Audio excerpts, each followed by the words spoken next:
समय पहले एक छोटे से गांव के किनारे पर एक पुरानी टूटी फूटी हवेली थी। उस हवेली के बारे में गांव में कई डरावनी कहानियां प्रचलित थीं। गांव के लोग कहते थे कि हवेली में भूतों का वास है और रात में वहां अजीब अजीब आवाजें सुनाई देती थीं। कोई भी उस हवेली के पास जाने की हिम्मत नहीं करता था। एक दिन गांव के तीन दोस्त रोहन, माया और समीर ने सोचा कि वे इस रहस्य को सुलझाएंगे। सभी लोग हवेली के बारे में डरते थे, लेकिन इन तीनों दोस्तों को विश्वास था कि वहां कुछ भी असामान्य नहीं है।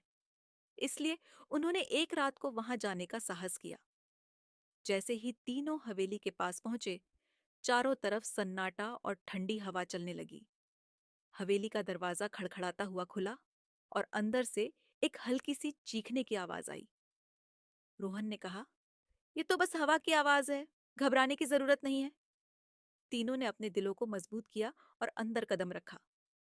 हवेली के अंदर अंधेरा था। केवल चांद की हल्की रोशनी खिड़कियों से आ रही थी। दीवारों पर लगे पुराने चित्र धूल से ढके हुए थे और फर्श पर सूखे पत्ते बिखरे हुए थे। अचानक एक बर्तन खुद ब खुद जोर से गिर गया और सभी डर गए। माया ने कहा, शायद ये सब संयोग है, हमें आगे बढ़ना चाहिए। जैसे ही वे हवेली के अंदर गहरे गए, एक पुराना पियानो अपने आप बजने लगा। समीर डर के मारे चिल्लाया, यहाँ कुछ गड़बड़ है, हमें वापस जाना चाहिए। लेकिन रोहन ने कहा, शायद यहाँ कोई छिपा हुआ रहस्य है, हमें पता लगाना चाहिए। आखिरकार वे हवेली के सबसे पुराने और अंधेरे कमरे में पहुंचे, जहां एक पुरानी किताब पड़ी थी। किताब खोलते ही एक तेज हवा का झोंका आया और कमरे के सारे दरवाजे जोर से बंद हो गए। सभी को लगा कि वे फंस गए हैं। तभी एक भूतिया आकृति प्रकट हुई।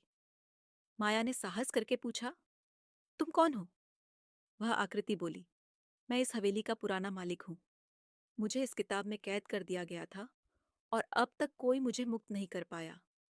लेकिन तुम लोग डरने के बजाय मेरा सामना करने आए हो, इसलिए मैं तुम्हें नुकसान नहीं पहुंचाऊंगा। तीनों बच्चों ने मिलकर उस भूत को उसकी कैद से मुक्त किया। हवेली का सारा डर अचानक गायब हो गया और भूत ने उन्हें धन्यवाद दिया। अगली सुबह गांव में हर कोई उस हवेली के भूत से मुक्त होने की खबर सुनकर हैरान था। रोहन, माया और समीर की यह बहादुरी की कहानी गांव में हमेशा के लिए मशहूर हो गई और हवेली अब एक सामान्य जगह बन गई, जहां लोग बिना डर के जा सकते थे। इस कहानी से यह सीख मिलती है कि डर का सामना करने से ही हम उसे हरा सकते हैं। अगर आपको ये कहानी पसंद आई हो, तो इसे लाइक करें, कमेंट करें, शेयर करें और हमारे चैनल को सब्सक्राइब करें। धन्यवाद।